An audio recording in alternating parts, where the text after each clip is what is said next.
اور آج اگر ہم اپنے گھر میں بیٹھ کے، اپنی مسجد میں بیٹھ کے حضور کی صورت میں انعام خداوندی کا شکریہ ادا کرتے ہیں تو اللہ کی رحمتوں سے بعید نہیں کہ اللہ فرشتوں سے کہے دیکھو صدیاں بیت گئیں، یہ آج بھی شکرانہ ادا کر رہے ہیں، اور یہ بات میری اور آپ کی بخشش کی ضمانت قرار پائے۔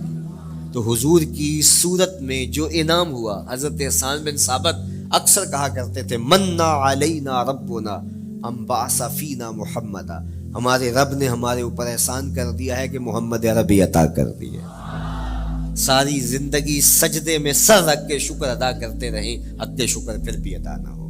میں تو کہا کرتا ہوں ہمارے بدن پہ اتنے بال نہیں ہیں جتنے رسول اللہ کے احسانات ہیں، ہمارا بال بال قرض رسالت میں جکڑا ہوا ہے، ساری زندگی ان کے گیت گائیں۔ میں ایک رات کے میلاد کا صرف قائل نہیں ہوں کہ ایک رات میلاد کر لو اور پورا سال چھٹی، ساری زندگی حضور کا نام جپو، ساری زندگی حضور پہ درود پڑھو، لمحہ لمحہ حضور کے ذکر کا چراغاں کرو۔ صرف اپنے گھروں میں، اپنی چہار دیواریوں میں اور اپنے بازاروں میں جھنڈیاں ہی نہ لگاؤ، بلکہ دل کے ایک ایک فرد پہ نام محمد کی جھنڈی لگاؤ۔ صرف منڈیروں پہ چراغاں ہی نہ کرو، بلکہ دل کی اندھیر گلیوں میں بھی حضور کے نام کا چراغاں کرو، اندر بھی روشنی ہو باہر بھی روشنی ہو۔ حضور پہ درود پڑھو، حضور کا ذکر کرو، اپنے بچوں کو بٹھا کر کے حضور کے قصیدے سناؤ، حضور کی شانیں سناؤ، حضور کی سیرت بتاؤ انہیں۔ اپنے گھر کے ماحول کے اندر، اپنی مسجد میں، اپنی گلی میں، اپنے دوستوں میں حضور کا ذکر کرو۔ دوستوں آپس میں بیٹھو تو کہو یار اللہ کا کتنا کرم ہو گیا کہ اللہ نے ہمیں حضور عطا کر دیا۔ دوستوں میں بیٹھے جب یوں بات کرو گے تو اللہ کی رحمتیں کس قدر تمہارے اوپر برسے گی۔ اپنی عقیدتوں کا اظہار کرو، وہاں کمیت نہیں دیکھی جاتی، وہاں کیفیت دیکھی جاتی ہے، وہاں مقدار نہیں دیکھی جاتی، وہاں معیار دیکھا جاتا ہے۔ وہ چہرہ اور چہرے کا دل نہیں دیکھتے، وہ بندے کا دل دیکھتے ہیں، وہ دیکھتے ہیں کون کس خلوص کے ساتھ محبت لے کر کے آیا ہے۔ اور جس کی آنکھوں نے جمال محمد عربی دیکھا ہے وہ اپنے مقدر پہ ناز کیوں نہ کرے۔ تو کہا لوگوں آؤ اس وقت روئے زمین پہ میرے علاوہ کوئی نہیں جس نے حضور کو دیکھا ہو، آؤ مجھ سے حضور کی باتیں سنو۔ لوگ جمع ہو گئے اور کہا صف لنا رسول اللہ، تم نے حضور کو دیکھا ہے تو بتاؤ حضور کیسے تھے۔ تو حضرت ابو طفیل نے 3 لفظوں میں میرے حضور کا بڑھیا بیان کیا، یاد کرنا۔ حضرت ابو طفیل نے کہا کان رسول اللہ صلی اللہ علیہ وسلم ابیض ملیحا مقصدا، ایک تو چٹے رنگ کے تھے، ایک تو حضور کا رنگ گورا تھا، دوسری بات ملیحا حضور کا حسن نمکین تھا، اور تیسرا مقصدا حضور متوازن تھے، نہ قد لمبا نہ قد پست، سوا صدر والبطن، سینہ اور پیٹ برابر، لیسا بالطویل الممغط ولا بالکثیر المتردد، نہ پست کے عجیب دکھائی دیں نہ اتنے لمبے کے عجیب لگے بلکہ درمیانہ قد۔ لیکن اذا جامع القوم غمرہم، سن لو حضور کا قد تو درمیانہ تھا، لیکن جب لوگوں کے درمیان چلتے حضور کے کندھے لوگوں کے سروں سے اونچے دکھائی دیتے۔ یہ اللہ نے شان دی اپنے محبوب، مکھ چند بدر شاہ شانی، متھے چمک دی لاٹ، کالی زلف تے اکھ مستانی۔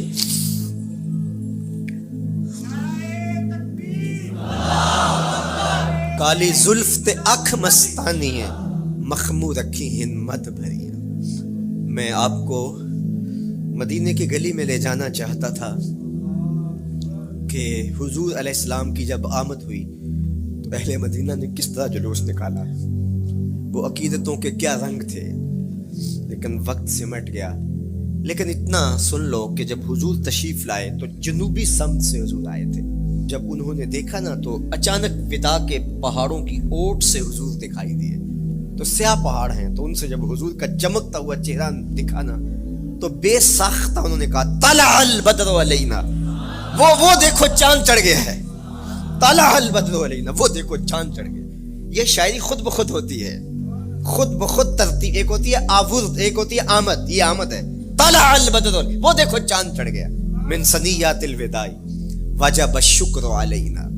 مورخ اسلام فی جالندری نقشہ کہتے ہیں جنوبی سمت سے اٹھا ایک نوری غبار آخر، جنوبی سمت سے اٹھا ایک نوری غبار آخر، سواد شہر میں داخل ہوا ناکا سوار آخر، زباں پر اشرق البدر علینا کی صدائیں تھی، دلوں میں ما دعا للہ دائی کی دعائیں تھیں، نبوت کی سواری جس طرف سے ہو کے جاتی تھی، درود و نعت کے نغمات کی آواز آتی تھی، کہیں معصوم ننھی بچیاں تھیں تف بجاتی تھی، رسول پاک کی جانب اشارے کر کے گاتی تھی اور کہتی کیا تھی، ہم ہیں بچیاں نجار کے عالی گھرانے کی، خوشی ہے آمنہ کے لال کے تشریف لانا، خوشی ہے آمنہ کے لال کے۔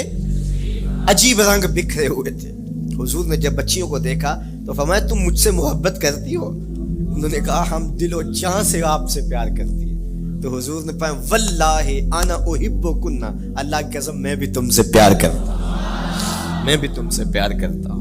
لوگ گھروں کو سجائے بیٹھے، ہلم الینا یا رسول اللہ الی العدد والعدۃ والمنع، حضور آ جاؤ نا، آ جاؤ، ہمارے پاس اسلحے بھی ہیں، کسی نے حملہ کیا توڑ کے رکھ دیں گے، ہمارے بڑے بڑے گھر ہیں، مہمان آئے سنبھال لیں گے، رک جاؤ نا ہمارے گھر۔ اب اتنے چاہنے والے ہوں تو کس کو پذیرائی دیں؟ حضور اونٹنی کی مہار گردن پہ ڈالتے ہیں، فرماتے خلو سبیلہا ناقتی معمورۃ من اللہ، اس کی راہیں چھوڑ دو، یہ اللہ کے حکم کی پابند ہے۔ کہتے ہیں لوگوں نے اونٹنی کو چارہ دکھانا شروع کر دیا کہ چلو اونٹنی بیٹھ جائے، اللہ اکبر، پانی ہڑا نو لوڑ کی راہ براندی، پہنچے آپ دریار سرکار یارا۔ یار جب محبت پیدا ہوتی ہے یار منانے کے ڈھنگ بھی سیکھ لیے جاتے ہیں، محبت بتا دیتی ہے محبوب کو کیسے منانا ہے، لیکن حضور فرماتے خلو سبیلہا ناقتی معمور، راہیں چھوڑ دو، میری اونٹنی اللہ کے حکم کی پابند ہے، یہ سبز چاروں کے لالچ میں آنے والی نہیں ہے، چھوڑو چھوڑو اس کا راستہ۔ اللہ اکبر، جب بنو نجار کے محلے سے حضور گزرے، یہی بچیوں نے تالا البدر علینا پڑھا تھا اور یہی محلہ حضور کے ننیال کا محلہ تھا۔ انہوں نے جو لفظ کہے، امام صالحی نے، اللہ ان کی قبر پہ کروڑوں رحمتیں نازل کر، سبل الہدی والرشاد میں نے کئی مرتبہ یہ مقام پڑھا ہے، باب الہجرہ مسلم شریف باقی کتب حدیث میں بھی ہے، لیکن امام صالحی نے بہت ساری حدیث جمع کی ہیں اور انہوں نے یہاں جو منظر بیان کیا ہے، انہوں نے جو لفظ کہے نا، جب حضور آئے بنو نجار کے محلے سے گزرنے لگے تو ذرا لفظوں کی چاشنی دیکھیے، ان لفظوں سے ٹپکتے شہد کو دیکھیے، تو انہوں نے آگے بڑھ کے حضور کو دعوت دی اور لفظ کیا کہے، ہلم الی اخوالک یا رسول اللہ الی العدد والعدۃ والمن، حضور ادھر تو رک جاؤ، یہ تو آپ کے ماموں کے گھر ہیں، یہ تو آپ کے ننیال کا محلہ ہے، لیکن حضور نے فرمایا کہ بس میری راہیں چھوڑ دو۔ پھر اونٹنی جا کے کہاں بیٹھی، نیویاں دا پرونا ہے میرا نبی، کوٹھیاں تے چڑھے ویخ دے رہ گئے، سہل اور سہیل دو یتیم بچے تھے اور ان کی خالی جگہ پڑی تھی، جا کے اونٹنی وہاں بیٹھ گئی، اٹھایا گیا پھر بیٹھ گئی، قریب ترین مکان حضرت ابو ایوب انصاری کا تھا، دوڑے آئے سامان اتارنے لگے، کہا حضور اونٹنی کو اب نہ اٹھاؤ، اب تو میرے بخت جاگ پڑے۔ پھر ان کی کیفیت کیا تھی، امروز شاہ شاہاں مہمان شو دستو مارا، روز شاہ شاہاں مہمان شو دستو مارا، جبریل با ملائک درباں شو دستو مارا۔ وہ کہتے ہیں آج شاہوں کا شاہ میرے گھر کا پرونا بن گیا ہے، یہ ابو ایوب انصاری کے جذبات ہیں، آج شاہوں کا شاہ، آج خسرو حسینہ ماہ نازنینہ، آج امام الانبیاء میرے گھر کا پرونا بنا ہے، کہاں میں کہاں نکہتے گل، باد صبا تیری مہربانی، کبھی اونٹنی کے پاؤں چوم رہے ہیں، تیرے بخت کے تو میرے گھر تک لے آئی، تو کہا امروز شاہ شاہاں مہمان شو دستو مارا، آج شاہوں کا شاہ میرے گھر کا مہمان ہے۔ پھر آگے کیا کہتے ہیں، جبریل با ملائک درباں شو دستو مارا، لوگوں جبریل کو دیکھو، آج میرے گھر کا پہرا دے رہا ہے، آج میرے گھر کا چوکی دار بنا ہوا ہے، کیونکہ میرے گھر میں حضور ٹھہرے ہوئے ہیں۔ تو کیا حضور کی آمد کا جلوس تھا یار، صحابہ نے جو حضور کے آمد کا جلوس نکالا، ہم تو وہ رنگ پیش نہیں کر سکتے، لیکن میں آپ کو کہوں گا درود پڑھتے ہوئے آج جلوس میں شامل ہوں، حضور کے ذکر سے سرشار ہو کے جلوس میں شامل ہوں، اور پورے نظم کے ساتھ اگر آپ کے جلوس میں کوئی کسی کی گاڑی گھس بھی آتی ہے، اس کو پیار دینا، اس کو راستہ دینا، اور اس کو حضور کی رحمت کا احساس ہو کہ یہ رحمت کو ماننے والے لوگ ہیں، اور حضور پہ درود پڑھتے رہنا، عقیدتوں کے رنگ میں رہنا۔ امید ہے کہ جس طرح حضور نے بچیوں سے کہا جو حضور کے جلوس میں شامل تھیں کہ کیا تم مجھ سے محبت کرتی ہو، تو انہوں نے کہا جی جی، ہم اسی لیے تو آپ کے قصیدے پڑھ رہی ہیں، تو حضور نے فرمایا واللہ میں بھی آپ سے محبت کرتا ہوں، تو ملنے پہ وہ خوش ہو جاتا ہے، اور اگر رحمت للعالمین مل جائے تو پھر اس کی خوشی کا عالم کیا۔ پھر اس کی مسرت کی کیفیت کیا ہو. یہ بات ذہن میں رکھیے کہ حضور کی آمد پر مسرت کا اظہار کرنا، خوشی کا اظہار کرنا، اس میں تو کوئی اختلاف نہیں ہے. امت کا کوئی بھی طبقہ اس کا انکار نہیں کرتا کہ یہ خوشی کی بات نہیں ہے. خوشی کی بات ہے. ہر دور میں اور ہر علاقے کے اپنے اظہار کے سلیقے ہوتے ہیں اور طریقے ہوتے ہیں. اگر وہ شریعت کے مزاج سے متصادم نہ ہوں تو ان کو اختیار کرنے میں کوئی حرج نہیں ہے. پھر مرور زمانہ کے ساتھ بدلتے ہوئے تقاضے ہوتے ہیں. کسی زمانے میں تلواروں کے ساتھ، تیروں کے ساتھ لڑائی ہوتی تھی اور وہ جہاد اسلامی قرار پاتا تھا. آج کی لڑائی میزائلوں کے ساتھ اور ٹینکوں کے ساتھ ہے اور یہ بھی جہاد اسلامی قرار پاتا ہے. کوئی کہے کہ تیر و تفنگ کو چھوڑ کے، نیزہ و بالا کو چھوڑ کے، شمشیروں کو چھوڑ کے یہ میزائلوں پہ آ جانا، یہ ٹینکوں پہ اور یہ جدید آلات حرب پہ آ جانا، یہ دانش مندی نہیں ہے، یہ سنت سے انحراف ہے. تو میاں تو سنت کے مفہوم کو نہیں سمجھا. اس دور میں آلات حرب وہ تھے، بدلتے تقاضوں کے ساتھ آلات حرب یہ ہوئے، تو وہ بھی عین جہاد اسلامی تھا، یہ بھی عین جہاد اسلامی ہوگا. اسی طرح خوشی کے مختلف طریقے ہیں. کسی زمانے میں بالکل پرانے لوگ جانتے ہیں، جب کسی کے ہاں خوشی آتی تو وہ گڑ کی روڑیاں بانٹتا، یہ پرانا طریقہ. پھر اس کے بعد پتاشے بانٹنا شروع ہو گئے لوگ. پھر اس کے بعد وہ شکر پارے آ گئے، اس کے بعد پھر لڈو آ گئے، پھر موتی چور اور پھر نہ جانے کیا کیا. لیکن روح ایک ہی ہے. جو گڑ بانٹنے سے مسرت کا اظہار تھا، وہی آج جدید جو ہمارے پاس مٹھائی کی اقسام ہیں ان کو بانٹنے سے بھی وہی مقصود ہے. کسی زمانے میں کسی کہ ہاں بیٹا ہوتا تو وہ گھر کے دروازے پہ پتے باندھ دیا کرتے تھے. یہ اس دور کی جھنڈیاں تھیں. اظہار کے لیے کس گھر میں خوشی آئی ہے. تو آج کے دور میں تو ہمیں پتے باندھے ہوئے نہیں ملتے. آج گھروں کے اندر ولادت مبارک کے یا مختلف طرح کے غبارے لگا دیے جاتے ہیں یا جھنڈیاں لگا دی جاتی ہیں. تو مختلف بدلتے ہوئے ادوار میں وہ طریقے ضرور بدلے، لیکن جہاں تک مسرت کا اظہار ہے وہ روح بعین ہی ہر دور میں، ہر علاقے میں، ہر جو ہے وہ کلچر میں موجود ہے. کسی بھی خوشی پہ مسرت کا اظہار، مسرت اور سرور اور کیفیت کا اظہار، یہ انسانی زندگی ہے. اسلام ہمیں مسرتوں کے اظہار اور شکرانے کی صورت کے بہت سارے طریقے دیے. اس میں سے روزہ رکھنا بھی ہے. ان طریقوں میں سے ایک طریقہ نوافل ادا کر کے شکر کا اظہار کرنا بھی ہے. خیرات بانٹ کے لوگوں کو کھانا کھلا کے مسرت کا اظہار کرنا ہے. لوگوں کو لباس پہنا کے مسرت کا اظہار کرنا ہے. اور اسی طرح دعوت ہے. مختلف مواقع پہ مختلف چیزیں ہیں. پیر کے دن حضور علیہ السلام روزہ رکھتے تھے. پوچھا حضور آپ پیر کے دن روزہ کیوں رکھتے ہیں؟ قال فیہ ولدت، کہا اس دن میں پیدا ہوا تھا. تو اپنی ولادت کا حضور دن پیر روزہ رکھ کے اللہ کے شکرانے میں دن گزارتے تھے. وہ حضور علیہ السلام کی زندگی کا ایک ایک لمحہ رب کے تشکر میں بسر ہوتا ہے. لیکن حضور نے اس کی وجہ بیان کر دی کہ میں اس دن کا روزہ خاص طور پہ اس لیے رکھتا ہوں، فیہ ولدت، اس دن میری ولادت ہوئی تھی. اللہ اکبر. تو حضور کی ولادت اللہ کی بہت بڑی نعمت، اور اس پر شکرانہ خود میرے حضور نے ادا کیا ہے. علماء نے لکھا ہے کہ حضور کی ولادت کی خوشی یہ اللہ کی رضا کا سبب اور ذریعہ ہے. آپ نے سنا علماء سے کہ دین کا سب سے بڑا دشمن جس کا نام لے کے مذمت کی گئی وہ ابو لہب ہے. پورے قرآن میں کسی اور کافر کا ابو جہل کا نام بھی نہیں، عتبہ عتیبہ اور امیہ کا نام بھی نہیں ہے. لیکن نام لے کر کے مذمت اگر کسی شخص کی گئی تو ابو لہب کی گئی. حضور علیہ الصلوۃ والسلام جب کوہ صفا پہ جلوہ فراز ہوئے، وَأَنذِرْ عَشِيرَتَكَ الْأَقْرَبِينَ، حکم ہوا پہلے قریبی لوگوں کو آپ اللہ کا ڈر سنائیں۔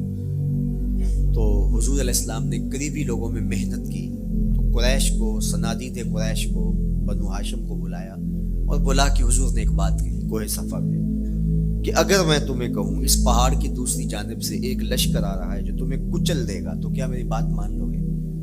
تو انہوں نے کہا اگر نظر نہ بھی آیا تو ہم کہیں گے ہم اندھے ہیں، آپ سچے ہو، ہماری نظروں کو پھیر لگ رہا ہے، آپ جھوٹ نہیں بول سکتے، ہم نے 40 سال آپ کے شب و روز دیکھے ہیں، تو کیسے ہم یہ گمان کر رہے ہیں؟ تو حضور نے فرمایا اگر میری ذات پہ اتنا یقین ہے تو مان لو اللہ ایک ہے۔ تو ابو لہب سب سے پہلے بولا تبا لک ھنالک سائر الیوم الہذا جمعتنا معاذ اللہ، کہ آپ کا معاذ اللہ ہاتھ ٹوٹ جائے، آپ نے اس لیے ہمیں جمع کیا تھا؟ تو اللہ تعالیٰ جل شانہ نے اس کا جواب دیتے ہوئے ارشاد فرمایا تبت یدا ابی لہب وتب، ظالم تیرے دونوں ٹوٹ جائیں، ظالم تیرے دونوں ٹوٹ جائیں۔ تو ابو لہب کا نام لے کے مذمت کی گئی، لیکن یہ بدترین کافر جب حضور کی ولادت ہوتی ہے تو اس کی لونڈی سویبہ اس کو جا کے خبر دیتی ہے کہ تیرے مرحوم بھائی کے گھر بیٹا پیدا ہوا ہے، تو یہ بہت خوش ہو گیا ہے، اس لیے نہیں کہ نبی تشریف لائے، اس لیے کہ میرے مرحوم بھائی کے گھر میں چراغاں ہوا، تو بھتیجا ہونے کے ناطے اس کو ایک سرشاری اور خوشی ہوئی، اور لونڈی کے خبر دینے پر اس نے اشارے سے اس کو کہا جا تو آزاد ہے۔ اللہ اکبر۔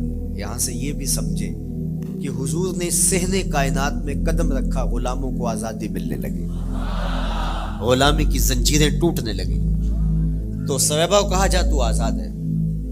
خیر ابو لہب کی ساری زندگی آپ کو پتہ ہے، لیکن جب مر گیا تو حضرت عباس رضی اللہ تعالیٰ عنہ کو خواب میں ملا، انہوں نے کہا سنا کیسی بیت رہی ہے؟ اس نے کہا سخت مشکل میں ہوں، ڈاڈی تکلیف ہے، حضور کی مخالفت بڑی مہنگی پڑی، لیکن اتنا ہے کہ جب پیر کا دن آتا ہے جس انگلی سے اشارہ کر کے لونڈی کو آزاد کیا تھا اس سے ٹھنڈا اور میٹھا مشروب بھی ملتا ہے اور عذاب میں بھی کچھ کمی ہوتی ہے۔ شارع مسلم امام نووی کے استاد امام ابو شامہ جو بہت بڑا نام ہے حدیث میں، وہ فرماتے ہیں جب ایک کافر کو حضور کو نبی سمجھ کے نہیں بھتیجا سمجھ کے خوشی کرنے کا بھی صلہ ملتا ہے، تو ایک مومن جو حضور کا غلام ہے اور حضور کو امام اور مقتدا اور نبی رسول اور محبوب سمجھ کے خوشیاں کرتا ہے، اس کو اللہ کتنا کچھ عطا کرے گا۔ دوستارا کجا کنی محروم تو کے بعد دشمنا نظر داری، جب تو دشمنوں کو اتنا دیتا ہے تو دوستوں کو کتنا عطا کرے گا۔ تو حضور کی آمد پر مسرت کا اظہار، بشاشت کا اظہار، یہ اہل ایمان کا طریقہ رہا ہے۔ ہاں جو اس کا انداز ہے، کسی کو نوافل میں زیادہ سرور ملتا ہے وہ نوافل کثرت سے پڑھ لے، کسی کو زیادہ سرور روزے میں آتا ہے تو وہ روزے رکھ کر کے اس شکرانے کو ادا کرے، کوئی ذکر کی مجلس سجا لے، مختلف طریقے موجود ہیں۔ حضور علیہ السلام تشریف لائے، صحابہ بیٹھے ہوئے تھے، صحیح مسلم میں روایت ہے، سنن نسائی میں ہے اور بھی کتب حدیث میں، محفل بپا تھی، تو حضور نے آ کہا ما اجلسکم، کیوں بیٹھے ہوئے ہو؟ تو جو انہوں نے جواب دیا وہ سنیے، جلسنا نذکر اللہ ونحمدہ علی ما ہدانا لدینہ ومن علینا بک، حضور ہمارے بیٹھنے کا مقصود یہ ہے کہ ہم اللہ کا شکر ادا کر رہے ہیں اس بات پر کہ اس نے ہمیں ہدایت دین عطا کی، ومن علینا بک، اور آپ کی صورت میں ہمارے اوپر احسان کیا، ہمیں آپ عطا ہوئے، اس پر اللہ کا شکر ادا کرنے کی مجلس سجائے بیٹھے۔ اب بات تو سادہ سی تھی، لیکن میرے حضور نے ان سے کہا کیا تم اس بات پہ قسم دے سکتے ہو کہ اسی لیے بیٹھے ہو؟ تو انہوں نے کہا جی ہم قسم دیتے ہیں ہم اسی لیے بیٹھے، میں اٹھاؤ قسم۔ تو صحابہ نے باقاعدہ قسم دی، ہم قسم اٹھاتے ہیں، ہمارے بیٹھنے کا مقصد یہ ہے کہ اللہ کا شکر ادا کر رہے ہیں اور آپ کی صورت میں جو انعام خداوندی ملا ہے اس پر اللہ تعالیٰ کا شکریہ ادا کر رہے ہیں۔ حضور نے باقاعدہ ان سے قسم لی اور انہوں نے باقاعدہ قسم دی۔ اب صحابہ کو حیرت تو تھی کہ یہ موقع قسم کا تو نہیں تھا، لیکن حضور نے قسم لی ہے، کیوں؟ حیرت و استجاب کی کیفیت تھی۔ حضور علیہ السلام نے فرمایا صحابہ میں تم سے جو ابھی قسم لی ہے یہ کسی تہمت کی بنیاد پر نہیں لی، یعنی تمہارے قول کی صداقت میں مجھے کوئی شک نہیں تھا کہ میں نے قسم سے تصدیق کی ہو، بلکہ اس کا سبب اور تھا۔ بعض اوقات قسم اس لیے کی جاتی ہے کہ کسی متردد ذہن کو مطمئن کرنا ہوتا ہے، اور بعض اوقات قسم واقعہ کی اہمیت کو بڑھانے کے لیے کی جاتی ہے۔ کوئی بندہ کہہ رہا ہے کہ جناب فلاں صاحب آ رہے ہیں ہمارے گھر میں، مہمان آ رہے ہیں، تو گھر کے اچھا کہتا ہاں قسم اللہ کی، تو اس کا یہ مطلب نہیں کہ اس کے شک ہوتا ہے، اس کی خوشی اور اس کی مسرت کے اظہار کو بڑھانے کے لیے وہ کہتا ہے کہ ہمارے گھر کے اندر آج فلاں آ رہا ہے، تو وہ کہتا اچھا کہتا ہاں ہاں قسم اللہ کی وہ آ رہا ہے۔ تو یہ متردد کا شک دور کرنے کے لیے قسم نہیں ہے، یہ بلکہ اس کی خوشی اور سرشاری کو پختہ کرنے کے لیے ہے۔ تو عربوں میں قسم مختلف وجہ سے کی جاتی تھی، تو حضور نے فرمایا یہ جو میں نے تم سے قسم لی ہے یہ کسی تہمت کی بنیاد پہ نہیں لی، بلکہ اس قسم کا سبب کیا ہے سنو۔ پھر حضور نے خود بتایا، فرمایا تم یہاں بیٹھے تھے، میں حجرے میں بیٹھا تھا، اتانی جبریل علیہ السلام، میرے پاس جبریل امین حاضر خدمت ہوئے، فاخبرنی ان اللہ یباہی بکم الملائکہ، تو مجھے انہوں نے خبر دی ہے، محبوب ذرا باہر تو نکل کے دیکھو، صحابہ تمہارے اس عمل پر اللہ فرشتوں میں ناز کر رہا ہے، اللہ فرشتوں میں فخر کر رہا ہے کہ دیکھو میں نے ان کو نعمت دی، کتنے قدردان نکلے، اس نعمت کا شکرانہ ادا کر رہے ہیں۔ اور آج اگر ہم اپنے گھر میں بیٹھ کے، اپنی مسجد میں بیٹھ کے حضور کی صورت میں انعام خداوندی کا شکریہ ادا کرتے ہیں، تو اللہ کی رحمتوں سے بعید نہیں کہ اللہ فرشتوں سے کہے دیکھو صدیاں بیت گئیں، یہ آج بھی شکرانہ ادا کر رہے ہیں، اور یہ بات میری اور آپ کی بخشش کی ضمانت قرار پائے۔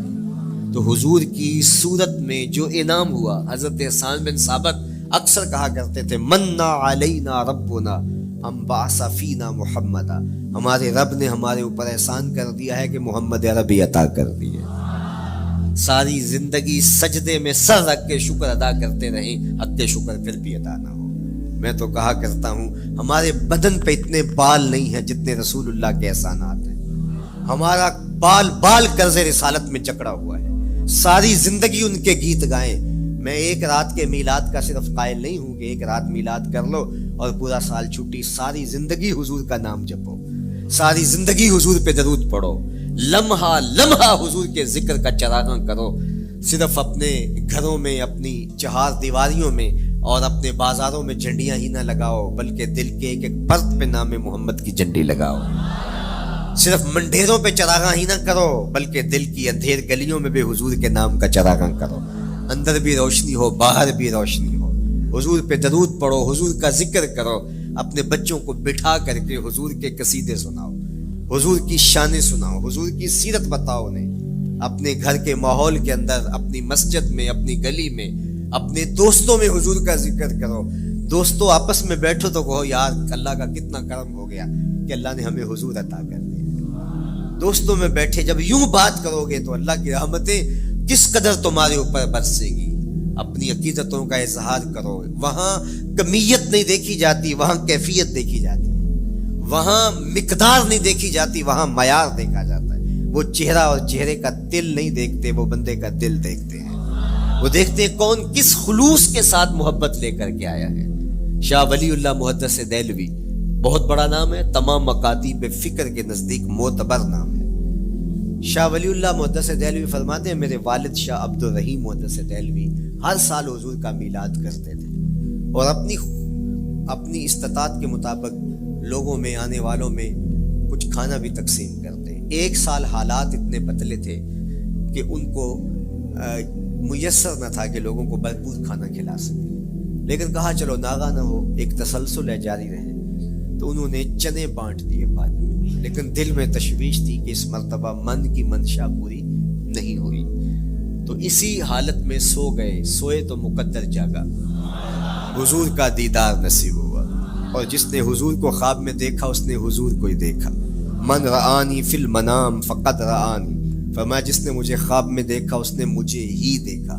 فإن الشیطان لا یتمثل بی، شیطان میری مثل ہو ہی نہیں سکتا، خواب میں آ کر بھی حضور کی مثل ہونے کا دعویٰ نہیں کر سکتا، جس نے مجھے دیکھا اس نے مجھے ہی دیکھا۔ اور دوسری بات، حضور جس کے خواب میں آئے قصد، ارادے اور مرضی سے آئے۔ تیسری بات، حضور علیہ الصلوۃ والسلام نے خواب میں کسی کو کچھ عطا کیا تو وہ حقیقت میں عطا کیا۔ ویسے میں خواب میں کسی سے کچھ لیتا ہوں، آپ خواب میں کسی سے کچھ لیتے ہیں یا کسی کو کچھ دیتے ہیں تو وہ محض خواب ہوتا ہے۔ آپ نے کسی سے قرض لینا ہو تو وہ خواب میں آ کے ادا کر دیں، تو صبح اٹھ کے کھاتے سے نام کاٹ دیں گے؟ آپ کہیں گے خواب میں ادا کیا، بھوک میں تڑپتے سو گئے، رات عالی نصب ہوٹل سے کھانا کھاتے رہے، صبح بھوک محسوس کریں گے یا نہیں؟ خواب میں کھایا ہے نا۔ وہ کیا کسی نے کہا 100 بار میرے ہاتھوں میں تیرا دامن آیا، جب آنکھ کھلی تو اپنا ہی گرے پان تھا۔ کچھ نہیں ہوتا، خواب محض خواب ہوتا ہے۔ لیکن اگر حضور کسی کو خواب میں کچھ عطا کریں، امام بوصیری سے پوچھو، رات چادر ملتی ہے، صبح اٹھتے ہیں کندھوں پہ موجود ہوتی ہے۔ حضور عطا کرتے ہیں تو حقیقت میں عطا کرتے ہیں۔ امام سخاوی نے القول البدیع میں لکھا، ایک شخص حضور کے روضے پہ کھڑا ہے اور کیا کہتا ہے؟ آنا ضیف ہوگا، میں آپ کا مہمان ہوں اور آپ کے ہوتے ہوئے کسی اور در پہ تو نہیں جانا۔ آقا جی میں تیرا ہو کے خیر منگاں در درتا، مریل کتا کیوں اخواواں ایڈے بختاں ورتا۔ جب میں تیری چوکھٹ پہ ہوں تو کسی اور سے کیوں مانگوں؟ اور میرے امام بولے، کون دیتا ہے دینے کو منہ چاہیے، دینے والا ہے سچا ہمارا۔ کوئی جھولی میں چند ٹکڑے ڈال بھی دے تو ساری زندگی جتلائے گا۔ اللہ اکبر۔ عارف عبد المتین نے تو قلم توڑ دیا نا۔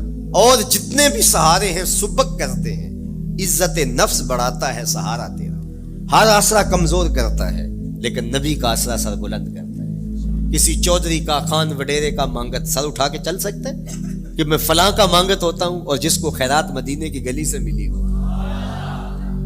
اسی لیے میرے امام نے مشورہ دیا، ٹھوکریں کھاتے پھرو گے ان کے در پہ پڑ رہو، قافلہ تو اے رضا اول گیا آخر گیا۔ وہ کھڑا ہی حضور کے روضے پہ کیا کہتا ہے؟ آنا ضیف ہوگا، میں آپ کا مہمان ہوں اور آپ کے ہوتے کسی اور در پہ جاؤں؟ اللہ اکبر۔ یہ کہتے کہتے آنکھ لگ گئی۔ حضور خواب میں تشریف لائے، دائیں ہاتھ میں روٹی تھی، عطا کرتے میں خود لے لے۔ کہتا میں نے خواب میں کھانا شروع کر دی، ابھی آدھی روٹی کھائی تھی، پوری روٹی نہیں کھائی تھی، آدھی روٹی کھائی تھی کہ میری آنکھ کھل گئی۔ جب آنکھ کھلی تو دوسرا آدھا ٹکڑا میرے ہاتھ میں موجود تھا۔ وہ دیتے ہیں تو حقیقت میں دیتے ہیں۔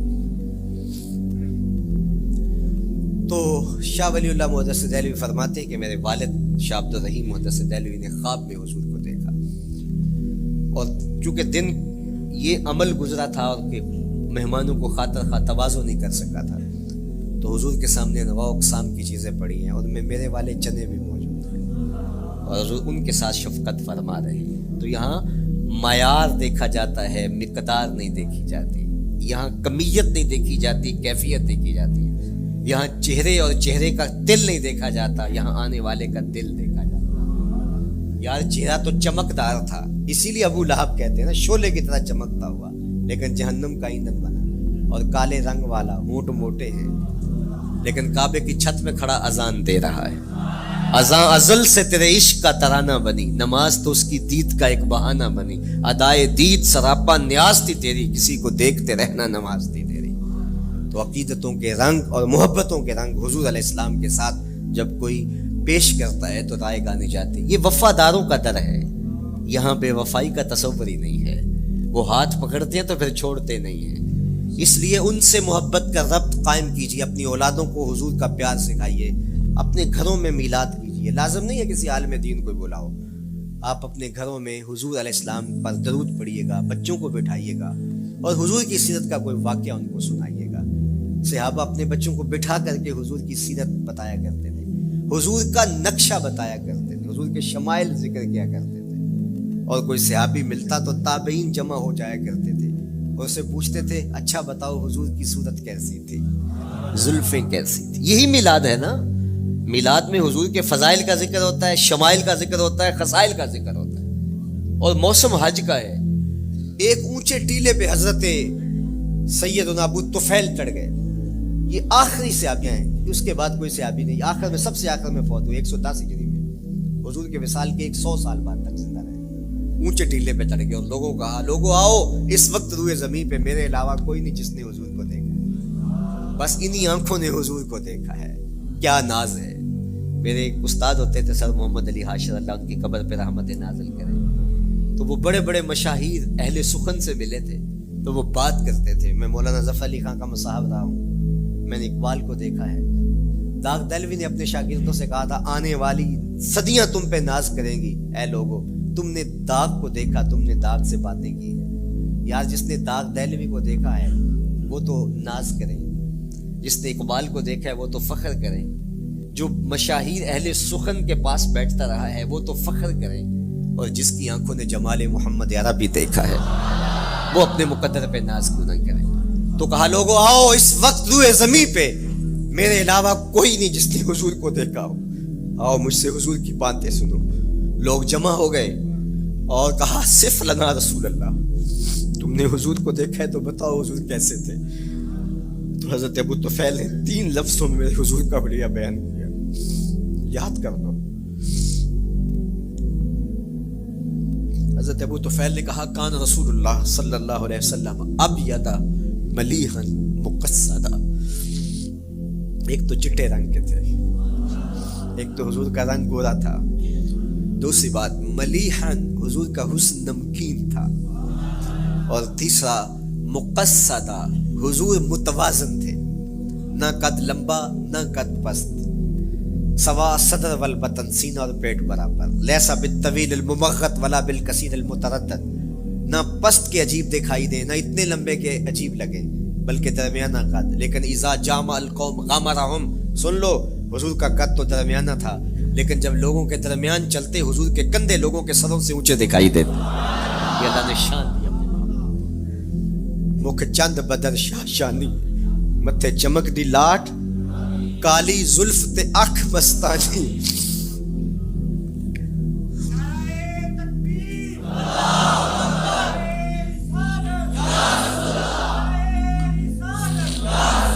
کالی زلف تے اکھ مستانی ہیں، مخمو رکھی ہیں مد بھری ہیں۔ لیکن میں آپ کو کہوں گا درود پڑھتے ہوئے آج جلوس میں شامل ہوں، حضور کے ذکر سے سرشار ہو کے جلوس میں شامل ہوں، اور پورے نظم کے ساتھ اگر آپ کے جلوس میں کوئی کسی کی گاڑی گھس بھی آتی ہے اس کو پیار دینا، اس کو راستہ دینا، اور اس کو حضور کی رحمت کا احساس ہو کہ یہ رحمت کو ماننے والے لوگ ہیں، اور حضور پہ درود پڑھتے رہنا، عقیدتوں کے رنگ میں رہنا۔ امید ہے کہ جس طرح حضور نے ان بچیوں سے کہا جو حضور کے جلوس میں شامل تھیں کہ کیا تم مجھ سے محبت کرتی ہو، تو انہوں نے کہا جی جی ہم اسی لیے تو آپ کے قصیدے پڑھ رہی ہیں۔ تو حضور نے فرمایا واللہ میں بھی آپ سے محبت کرتا ہوں، تو ہو سکتا ہے حضور ہمیں فرمائے میرے میلاد کے جلوس میں آنے والوں میں بھی تم سے محبت کرتا ہوں۔ اللہ آپ کو سلامت رکھے، وآخر دعوانا ان الحمد۔